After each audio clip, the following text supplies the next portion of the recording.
আসসালামু আলাইকুম। সংবাদে আপনাদের সবাইকে স্বাগত জানাচ্ছি। আমি ফিরোজ তোহা। শুরুতেই সংবাদ শিরোনাম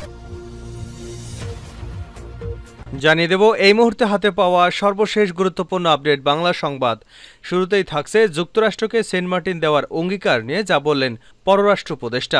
যুক্তরাষ্ট্রের কাছে দেশের কোনো অংশ তুলে দেওয়ার অঙ্গীকার অন্তর্বর্তী সরকার করেনি বলে জানিয়েছেন পররাষ্ট্র বিষয়ক উপদেষ্টা তৌহিদ হোসেন।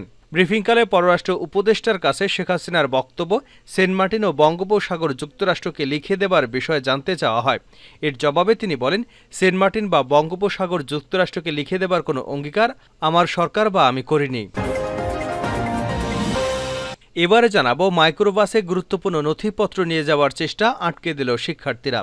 জগন্নাথ বিশ্ববিদ্যালয় রেজিস্ট্রার্স কার্যালয়ে গুরুত্বপূর্ণ ফাইলগুলো একটি মাইক্রোবাসে করে নিয়ে যাওয়ার চেষ্টা হচ্ছিল। মাইক্রোবাসটি ক্যাম্পাসের বাইরে চলে গেলেও সিএমএম কোর্টের সামনে শিক্ষার্থীরা তা আটকে দেন। পরে মাইক্রোবাসটি ক্যাম্পাসে নিয়ে আসা হয়।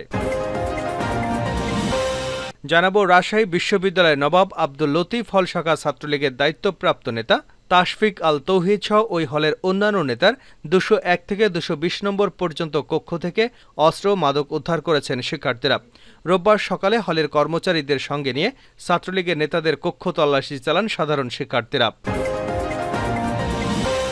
এবারে থাকছে ভিভিআইপি প্রোটোকল নিয়েও যানজটে বসে রইলেন ডক্টর ইউনূস। চিরাচরিত প্রথা ভেঙে ভিভিআইপি প্রোটোকল নিয়েও ঢাকার সড়কে যানজটের মধ্যে গাড়িতে বসে রইলেন অন্তর্বর্তী সরকারের প্রধান ডক্টর মোহাম্মদ ইউনূস। এ সংক্রান্ত একটি ভিডিও সামাজিক যোগাযোগ মাধ্যমে ভাইরাল হয়েছে। সেখানে দেখা যাচ্ছে রোববার ঢাকার সড়কে অন্য পরিবহনের সঙ্গেই চলছিল ডক্টর ইউনূসের গাড়িবহর। ব্যস্ত সড়কে যানজটের কারণে কয়েক মিনিট গাড়িতে বসেছিলেন তিনি। তখন তার নিরাপত্তা নিশ্চিত করতে প্রোটোকলে নিয়োজিত থাকা সদস্যরা যানজটের মধ্যে গাড়ি থেকে নেমে দাঁড়ান। এদিকে ক্ষমতায় যেতে না যেতেই পুকুর দখলের অভিযোগ বিএনপির কেন্দ্রীয় নেত্রীর পদ স্থগিত। বিএনপির জাতীয় নির্বাহী কমিটির সাংগঠনিক সম্পাদক অ্যাডভোকেট বিলকিস জাহান শিরিনের দলীয় পদ স্থগিত করা হয়েছে। রবিবার বিএনপির সিনিয়র যুগ্ম মহাসচিব অ্যাডভোকেট রুহুল কবির রিজভী স্বাক্ষরিত বিজ্ঞপ্তিতে এ তথ্য জানানো হয়। এতে বলা হয়েছে, পরবর্তী নির্দেশ না দেওয়া পর্যন্ত বিএনপির জাতীয় নির্বাহী কমিটির সাংগঠনিক সম্পাদক অ্যাডভোকেট বিলকিস জাহান শিরিনের রাজনৈতিক এবং সাংগঠনিক কার্যক্রম স্থগিত থাকবে। এবং সর্বশেষ জানাবো প্রধান বিচারপতিকে নিয়ে যা বলেন সার্জিস। বৈষম্য বিরোধী ছাত্র আন্দোলনের অন্যতম সমন্বয়ক সার্জিস আলম। রাজপথ এবং ফেসবুক দুক্ষেত্রেই তিনি সমানে সমান এক সক্রিয় প্রতিবাদী শিক্ষার্থী। তিনি প্রতিনিয়ত বৈষম্য এবং দুর্নীতির বিরুদ্ধে একের পর এক জ্বালাময়ী পোস্ট দিয়ে চলেছেন। আজ রোববার ফেসবুকে তার পোস্টে সদ্য শপথ নেওয়া প্রধান বিচারপতি সৈয়দ রেফাত আহমেদকে নিয়ে লিখেছেন। এতক্ষণ শিরোনাম শুনছিলেন, এবার বিস্তারিত। প্রিয় দর্শক, আপনি যদি এই চ্যানেলে নতুন হয়ে থাকেন, ভিডিওটি দেখতে দেখতে চ্যানেলটি সাবস্ক্রাইব করে আমাদের সঙ্গে থাকুন। আর এই ভিডিও সম্পর্কে আপনি আপনার মূল্যবান মতামতটি কমেন্ট বক্সে জানিয়ে দিন। আর হ্যাঁ প্রিয় দর্শক, জানিয়ে দিন ভিডিওটি কোথা থেকে দেখছেন। যুক্তরাষ্ট্রকে সেন্ট মার্টিন দেওয়ার অঙ্গীকার নিয়ে যা বলেন পররাষ্ট্র উপদেষ্টা। যুক্তরাষ্ট্রের কাছে দেশের কোনো অংশ তুলে দেওয়ার অঙ্গীকার অন্তর্বর্তী সরকার করেনি বলে জানিয়েছেন পররাষ্ট্র বিষয়ক উপদেষ্টা তৌহিদ হোসেন। রোববার পররাষ্ট্র মন্ত্রণালয় সাংবাদিকদের এক প্রশ্নের জবাবে একথা বলেন পররাষ্ট্র বিষয়ক উপদেষ্টা।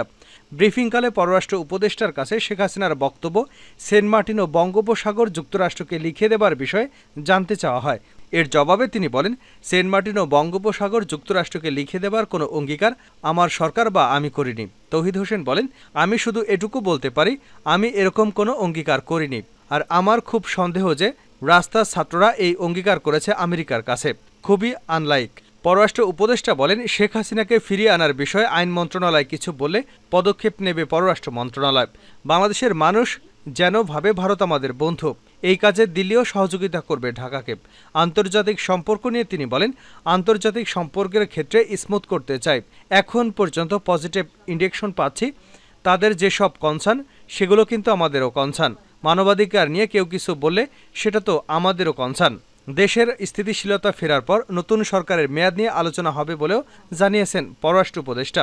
তিনি বলেন, নির্বাচনের মাধ্যমে এই সরকার ক্ষমতা হস্তান্তর করবে, এর কোনো ব্যত্যয় হবে না। ছাত্র আন্দোলনে সহিংসতায় নিহতদের তদন্ত হবে জানিয়ে তৌহিদ হোসেন বলেন, প্রয়োজন হলে জাতিসংঘের সহায়তা নেওয়া হবে।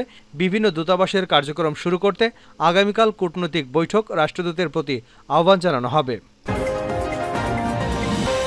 মাইক্রোবাসে গুরুত্বপূর্ণ নথিপত্র নিয়ে যাওয়ার চেষ্টা আটকে দিল শিক্ষার্থীরা। জগন্নাথ বিশ্ববিদ্যালয় রেজিস্ট্রার্স কার্যালয়ের গুরুত্বপূর্ণ ফাইলগুলো একটি মাইক্রোবাসে করে নিয়ে যাওয়ার চেষ্টা হচ্ছিল। মাইক্রোবাসটি ক্যাম্পাসের বাইরে চলে গেলেও সিএমএম কোর্টের সামনে শিক্ষার্থীরা তা আটকে দেন। পরে মাইক্রোবাসটি ক্যাম্পাসে নিয়ে আসা হয়। রোববার দুপুরের দিকে ঘটনা ঘটে। শিক্ষার্থীদের হাতে জব্দকৃত ফাইলগুলো রেজিস্ট্রার্স কার্যালয়ের। একটি ফাইল খুলে দেখা যায় এটি বিশ্ববিদ্যালয় থেকে অপসারণকৃত ইংরেজি বিভাগের সহকারী অধ্যাপক নাসিরউদ্দিন আহমেদের। গবেষণায় অনিয়মের অভিযোগ এনে তৎকালীন উপাচার্য অধ্যাপক মিজানুর রহমান তাকে অপসারণ করেন। পরবর্তী সময় হাইকোর্ট থেকে দেওয়া রায়ের পরও বিশ্ববিদ্যালয়ে চাকরির সুযোগ দেওয়া হয়নি এই অধ্যাপককে।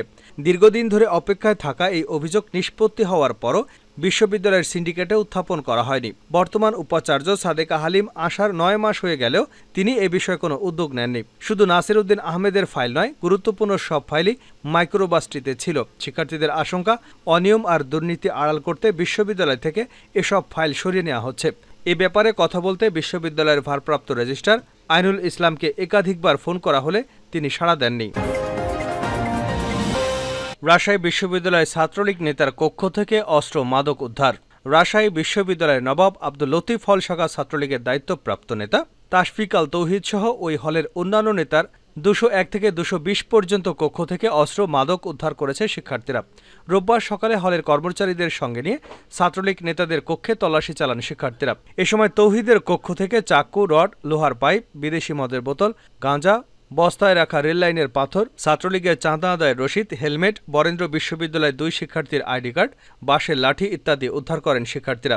সেখানে উপস্থিত শিক্ষার্থীরা জানান, ইতিপূর্বে ছাত্রলীগের এই সন্ত্রাসীরা তুচ্ছ ঘটনায় সাধারণ শিক্ষার্থীদের কক্ষে ডেকে নিয়ে এসব অস্ত্র দিয়ে হত্যার হুমকি দিত, অত্যাচার করত। এ সময় শিক্ষার্থীরা বিশ্ববিদ্যালয় প্রশাসনের নিকট উদ্ধার হওয়া অস্ত্র হস্তান্তর করে এর বিচার দাবি করেন। এ ব্যাপারে হল প্রাধ্যক্ষ ডক্টর AHM মাহবুবুর রহমান বলেন, এগুলো আপাতত হল প্রশাসনের কাছে জমা থাকবে। পরবর্তীতে পুলিশ এলে তাদের সহযোগিতায় বাকি কক্ষগুলো তল্লাশি করবার পর এগুলো পুলিশের প্রশাসনের কাছে হস্তান্তর করা হবে। ভিভিআইপি প্রোটোকল নিয়েও যানজটে বসে রইলেন ডক্টর ইউনূস। চিরাচরিত প্রথা ভেঙে ভিভিআইপি প্রোটোকল নিয়েও ঢাকার সড়কে যানজটের মধ্যে গাড়িতে বসে রইলেন অন্তর্বর্তী সরকারের প্রধান ডক্টর মোহাম্মদ ইউনূস। এ সংক্রান্ত একটি ভিডিও সামাজিক যোগাযোগ মাধ্যমে ভাইরাল হয়েছে।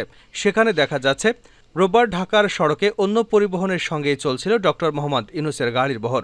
ব্যস্ত সড়কে যানজটের কারণে কয়েক মিনিট গাড়িতে বসেছিলেন তিনি। তখন তার নিরাপত্তা নিশ্চিত করতে প্রোটোকলে নিয়োজিত থাকা সদস্যরা যানজটের মধ্যে গাড়ি থেকে নেমে দাঁড়ান।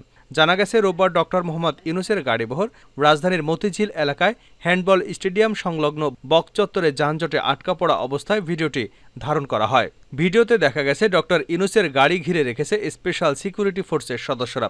এই সময় চারপাশে উৎসুক জনতাকে লক্ষ্য করে বলতে শোনা যায়, আপনারা সবাই রাস্তার ধারে দাঁড়িয়ে থাকুন, নিরাপদ দূরত্বে থাকুন, রাস্তা থেকে দূরে দাঁড়ান, কোনো গাড়ি ভিতরে ঢোকাবেন না, বাম পাশে রিকশা, ডান পাশের লেনে ঢোকাবেন না, কেউ রাস্তা ক্রস করার চেষ্টা করবেন না।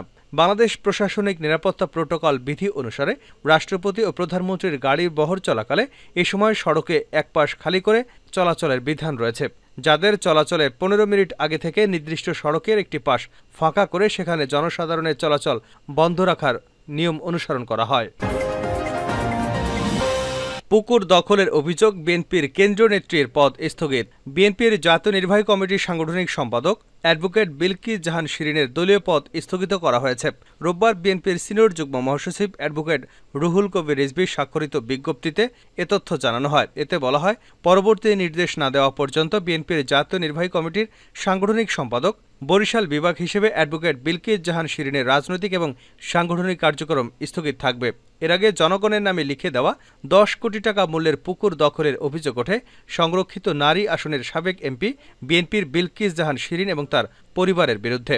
এ নিয়ে রবিবার বিভিন্ন সংবাদ মাধ্যমে খবর প্রকাশিত হয়। জানা যায়, টানা 4 রাত ট্রাক ভরে বালু এনে ভরাট করা হয় পুকুরটি। রাজনৈতিক পট পরিবর্তনের সুযোগে এই দখল বলে জানিয়েছে স্থানীয়রা। প্রধান বিচারপতিকে নিয়ে যা বলেন সার্জিস। বৈষম্য বিরোধী ছাত্র আন্দোলনের অন্যতম সমন্বয়ক সার্জিস আলম। রাজপথ এবং ফেসবুক দুক্ষেত্রেই তিনি সমানে সমান এক সক্রিয় প্রতিবাদী শিক্ষার্থী। তিনি প্রতিনিয়ত বৈষম্য ও দুর্নীতির বিরুদ্ধে একের পর এক জ্বালাময়ী পোস্ট দিয়ে চলেছেন। আজ রবিবার ফেসবুকে এক পোস্টে সদ্য শপথ নেওয়া প্রধান বিচারপতি সৈয়দ রেফাত আহমেদকে নিয়ে লিখেছেন সার্জিস। স্ট্যাটাসে লিখেছেন, অবশেষে প্রধান বিচারপতি হিসেবে শপথ নিলেন বিচারপতি সৈয়দ রেফাত আহমেদ। আমরা বিশ্বাস করি আপনার থেকে দেশের মানুষ তাদের আস্থায় তাদের প্রতিদান পাবে। দেশের বিচার ব্যবস্থার উপর আবার মানুষের আস্থা ফিরে আসবে। স্ট্যাটাসে দল মত রাজনৈতিক আদর্শ সবকিছুর উপরে থাকুক ন্যায় সত্য এবং দেশ বলে মন্তব্য করেন সার্জিস। সবশেষে লিখেন, আমাদের বাংলাদেশ। এর আগে আজ রবিবার দুপুর 12:50 বঙ্গভবনে দেশের 25তম প্রধান বিচারপতি হিসেবে শপথ নেন বিচারপতি সৈয়দ রেফাত আহমেদ। তাকে শপথ বাক্য পাঠ করান রাষ্ট্রপতি মোহাম্মদ শাহাবুদ্দিন চুপ্পু। শপথ অনুষ্ঠানে অন্তর্বর্তী সরকারের প্রধান উপদেষ্টা ডক্টর মোহাম্মদ ইউনূস উপস্থিত ছিলেন। গতকাল শনিবার দেশের 24তম প্রধান বিচারপতি উবাইদুল হাসান বৈষম্য বিরোধী ছাত্র আন্দোলনের দাবির মুখে পদত্যাগ করেন। তিনি ছাড়া আপিল বিভাগের আরও 5 জন বিচারপতি একই দিনে পদত্যাগ করেন।